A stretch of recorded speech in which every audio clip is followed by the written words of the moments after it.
What we did today is we were looking at the background and the camera to define the look and feel of your video. And most important is the background, because it gives others a first impression from you. Like, there is no second chance to get a first impression.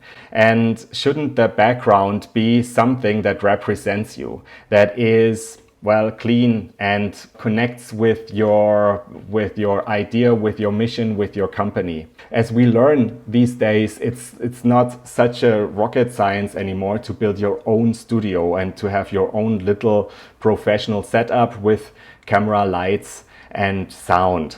It can look like this. So it's a real background that you're using, and if you have a nice camera, it all looks okay. So for example, here I have a picture with somebody making a live video and having like an office background. Then you can also certainly have a more homey style background, a living room background. That's all fine. What other possibilities do you have? Bookshelves.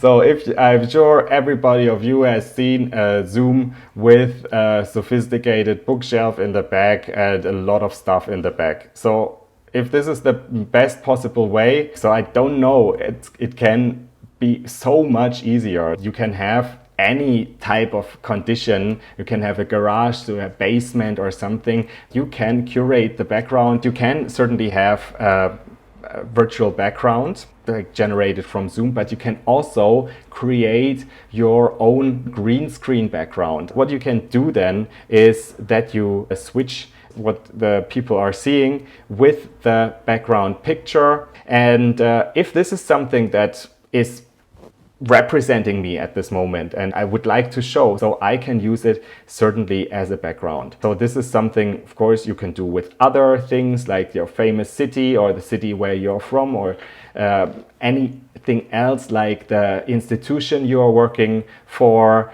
that has a connection with you. Then there is another possibility. I am using a wardrobe that I like and that I decided this is representing me. And you can have the same thing with something else that you liked, and with your company colors, for example, with even your logo. So there are so many possibilities, and it's just so much better than this ugly bookshelf where people basically lose focus when they see you. And just for as a fruit of thought, this is like a studio setup that I've seen with a certain backdrop. Even it has on the poster the lights. If you're really in flowers, or if you are a flower shop, this could be something. And then it's not so easy to get distracted if you have, for example, a background that is looking a little bit like this. So we have now three possibilities. We have a real background, so your super kitchen or whatever, if you like to associate it, your living room or your office, that is real. And so often we have a great background that represents us and where we work, and we don't use it. So therefore, this is always the first choice. Go for real. We are live. This is to be authentic, and then give people the curated but nice look that represents you. All fine with that. If you don't have the possibility, you can go for a virtual or green screen background. That's also possible. Or just get your own background as a poster. And there are so many possibilities. And here is something, of course, not to forget. So you can use your white wall and or your colored wall and make great accents with light. So with the background, I would see the simpler the better. And yeah, speaking of backgrounds, reality kills virtuality in this regard. So you have always a better picture if you don't have to have like these green screen stuff here, because green screen is also not 100%. You might lose like sharpness in your picture. Think about that.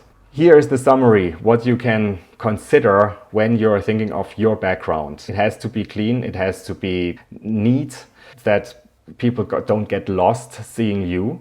It is good to have a balanced light condition. Less is more, and reality is better than anything that is virtual. So if you have your workplace, go for it. Go for this real thing, because people certainly also want to see something real. Follow me also on YouTube, where you can find tutorials, reviews, and examples how to become a live magnet.